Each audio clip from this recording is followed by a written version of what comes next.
ये हमारा अध्यात्म का अनुभव की बात है।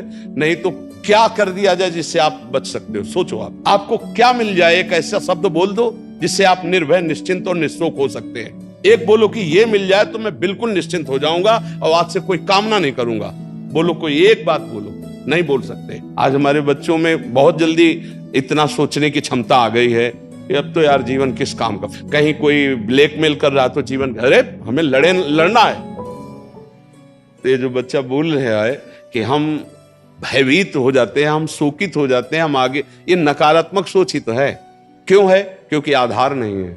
आधार हो तो फौरन उसकी काट है। भगवान है ना, प्रभु है ना, ऐसा कैसे हो सकता है? हम उनका भजन करते हैं, हम उनके आश्रित हैं, ऐसा कैसे हो सकता है? महाराज जी, ये तो सोच रख लिया और इससे हम पार भी हो गए। महाराज जी, फिर जब असफल हो जाएं उसके बाद हमारा क्या मान्यता रहनी चाहिए? सही बात पूछो तो जब आप ऐसा करोगे तो असफलता में सफलता का ही आनंद अनुभव में आएगा। सकारात्मक सोच ही जीवन का सुख है। नहीं तो दुख और सुख और जय और पराजय ये टिकाऊ नहीं है। जैसे दिन टिकाऊ नहीं है, ऐसे रात टिकाऊ नहीं, ऐसे सुख टिकाऊ नहीं है, ऐसे दुख टिकाऊ नहीं। कोई सदैव विजयी नहीं रहता, कोई सदैव हारता नहीं, कोई सदैव सुखी नहीं रहता, कोई सदैव दुखी नहीं रहता। ये क्रम चलता रहता है। दुख के अवसर पर हमें हमारे विचार बचाते हैं हमको। अभी हम अपने विचार में अपने को बीमार मान ले तो हम कल से आने लायक नहीं रहेंगे। ध्यान रखना, हम आज अब भी नहीं मानते कि हम बीमार हैं। तो हमारी निगेटिव सोच जो है ये बिना भजन के नहीं जाएगी। और अगर ये बनी रही तो अरबों रुपया हो, खूब बड़ा पद हो, पति, व्यवस्था, पत्नी, सब कुछ हो, लेकिन नकारात्मक सोच तुम्हें चैन से नहीं रहने देगी। पक्की बात मान लीजिए। इसको सुधारना है तो सत्य पे आइए, धर्माचरण कीजिए, पवित्र चरित्र रखिए और नाम जप कीजिए। आपकी सोच बदल जाएगी। देखो, आपकी सोच अच्छी है तो आप थोड़ा कम पैसे वाले भी हैं ना, गरीब भी हैं, तो मस्त रहेंगे। सोच सही नहीं है तो चाहे आपके पास अरबों रुपया हो, आपका जीवन नरक जैसा रहेगा। क्योंकि आपकी सोच अशांति, कलह, नाना प्रकार की वासनाओं में, खेल में फंसाकर आपको नष्ट कर देगी। तो हमें लगता है कि बिना अध्यात्म के चिंता, भय, शोक इसका दूर होना बहुत कठिन है। नाम जप करो, चरित्र पावन रखो। आज प्रायः चरित्र को हम नहीं सुरक्षित रख रहे। तो ये समझ लीजिए कि चरित्रवान के पास ऐश्वर्य चरण चूमता है। चरित्रहीन चाहे आप जितना धन एकत्रित कर ले, शांति और सुख का अनुभव नहीं कर सकते। अब ये बात शास्त्र की और संतों की मानना स्वीकार करो तो अभी आनंद की अनुभूति हो जाए। हमारा चरित्र देखो, हम राम चरित्र गाते हैं।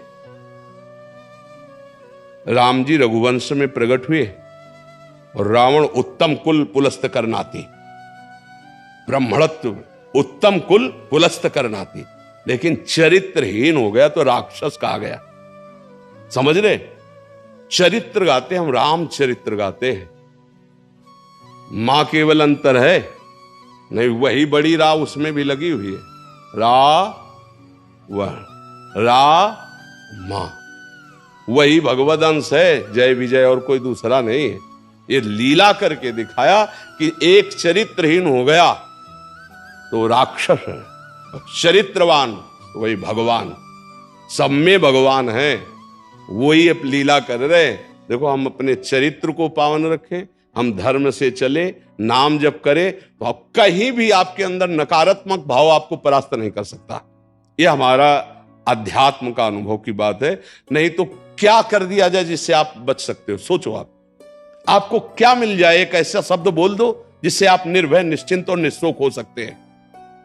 एक बोलो कि ये मिल जाए तो मैं बिल्कुल निश्चिंत हो जाऊंगा और आज से कोई कामना नहीं करूंगा। बोलो, कोई एक बात बोलो। नहीं बोल सकते, क्योंकि एक के साथ हजारों बातें लगी हुई है। एक केवल वो है कि परमात्मा मिल जाए तो फिर सब पूर्ण हो जाए। जिसके पाने के बाद कुछ पाना बाकी नहीं रहता, जिसके जानने के बाद कुछ जानना बाकी नहीं रहता, और जिसको अनुभव करने के बाद कोई भय नहीं रहता। 5 वर्ष के प्रहलाद जी हैं, त्रिभुवनपति हिरण्यकश्यप है, सकारात्मक सोच है, मेरा हरि मेरी रक्षा कर रहा है, बाल बांका भी नहीं कर पाया। हाँ, अगर हमारी कभी पराजय होती तो उस समय भगवान इतना बल देते हैं, इतना सुख देते हैं कि वो पराजय क्षण में नष्ट हो जाती है, हमें शोक नहीं होता। देखो, बड़े बड़े भक्तों को पराजय का मुख देखना पड़ा। धर्मराज युधिष्ठिर अभिषेक हुआ, इंद्रप्रस्थ के सिंहासन पर चक्रवर्ती सम्राट पद पर बैठे, कपटियों ने कपट करके परास्त किया। 12 वर्ष का वनवास, 1 वर्ष का अज्ञातवास, परिणाम भारी कष्ट सहा।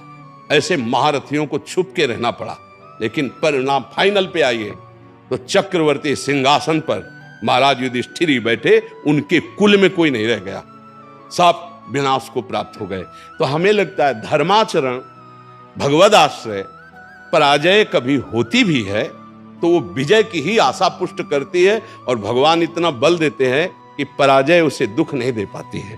तो इसलिए हमें नाम जप करना चाहिए, भगवद आश्रित होकर के अध्यात्म को समझना चाहिए। आज हमारे नवीन बच्चे अध्यात्म को नहीं समझ रहे, तो बड़ी आचरण में बड़ी अपवित्रता आ चुकी है। आप देख लीजिए कैसे कैसे गंदे अपने जीवन को इन अवगुणों से युक्त कर लिया गया, व्यसन, व्यभिचार। अब ये अध्यात्म का ज्ञान ना होने के कारण अपना नाश कर रहा है। तो चरित्रहीनता, गुणहीनता और नकारात्मक सोचे, अगर इनको हमें ठीक करना है तो हमें बहुत सावधान रहना, हमें अपने चरित्र को बचाना है। आज हमारे बच्चों में चरित्र सुरक्षित नहीं रह पा रहा है। आज बच्चों का जीवन बड़ा संकटपूर्ण जा रहा है।